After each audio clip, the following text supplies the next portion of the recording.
ورحمۃ اللہ وبرکاتہ۔ کیا حال ہے ناظرین؟ سب خیریت ہے؟ اچھا، ہم سورہ بقرہ کی آیات 75 تا 82 کرنے والے ہیں، یعنی 75 تا 82۔ اس میں اہل ایمان کے لیے اہم تنبیہ ہے، انہیں وارن کیا جا رہا ہے، وارننگ دی جا رہی ہے۔ تو اس میں اللہ فرماتے ہیں، ان آیات میں اللہ تعالیٰ محمد صلی اللہ علیہ وسلم اور اہل ایمان کو ایک تلخ حقیقت سے آگاہ فرما رہے ہیں کہ کچھ لوگ حق کو پہچان لینے کے باوجود ایمان لانے والے نہیں ہوتے۔ یہ سورہ بقرہ کی آیات 75 تا 82 ہیں، جو بنی اسرائیل کے علم، نفاق اور غلط عقائد کو واضح کرتی ہیں۔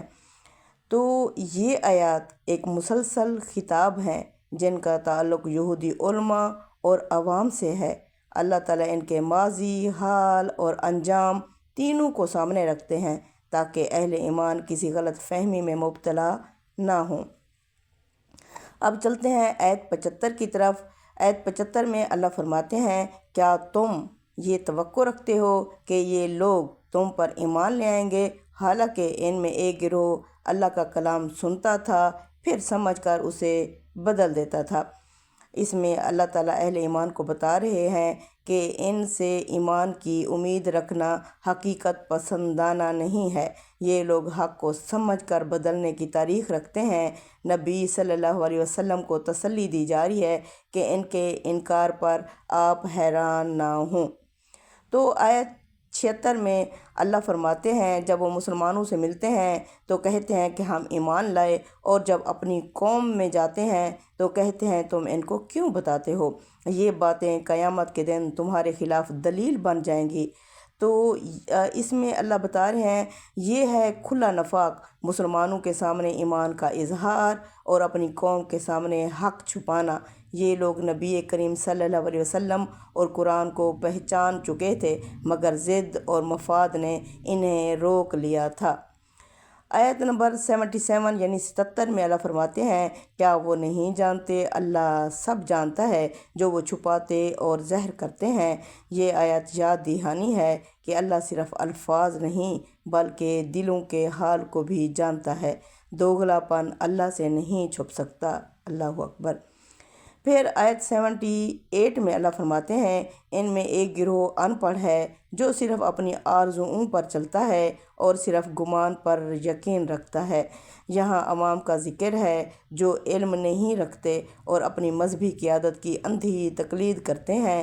یہ ایمان دلیل پر نہیں بلکہ خواہشات اور سنی سنائی باتوں پر کھڑا ہوتا ہے، ایسا ایمان۔ پھر آیت 79 میں اللہ فرماتے ہیں، پس ہلاکت ہے ان لوگوں کے لیے جو اپنی کتاب اپنے ہاتھوں سے لکھتے ہیں اور کہتے ہیں کہ یہ اللہ کی طرف سے ہے تاکہ اس کے بدلے تھوڑا سا فائدہ حاصل کر سکیں۔ یہ علمی خیانت کی انتہا ہے۔ کچھ علماء نے تورات میں تبدیلی کی تاکہ نبی کریم صلی اللہ علیہ وسلم سے متعلق پیشین گوئیاں چھپائی جا سکیں۔ دین کو مفاد کے لیے بدلنا اللہ کے غضب کو دعوت دینا ہوتا ہے۔ پھر آیت 80 میں اللہ فرماتے ہیں، وہ کہتے ہیں ہم پر آگ چند دن ہی اثر کرے گی۔ یہ ان کی آخرت کے بارے میں خود ساختہ خوش فہمیاں ہیں جن میں یہ لوگ مبتلا ہیں۔ منتخب قوم ہونے کا انہیں غرور ہے بنی اسرائیل کے لوگوں کو، جس نے انہیں عمل سے غافل کر دیا ہے۔ آگے آیت نمبر 81 میں 81 میں اللہ فرماتے ہیں، جو برائی کمائے اور اس کے گناہ ہی اسے گھیر لیں وہی دوزخ والا ہے اور وہ اس میں ہمیشہ رہے گا۔ اللہ کے ہاں نجات کا معیار نہ نسل سے ہے نہ قوم سے ہے بلکہ اعمال سے ہے۔ پھر آیت 82 یعنی 82 میں اللہ فیصلہ سناتے ہیں، اور جو ایمان لائے اور نیک عمل کرے وہ جنتی ہے اور ہمیشہ اس جنت میں رہے گا۔ یہ آیات توازن قائم کرتی ہے۔ اللہ کی رحمت ہر اس شخص کے لیے ہے جو ایمان اور عمل صالح اختیار کرے۔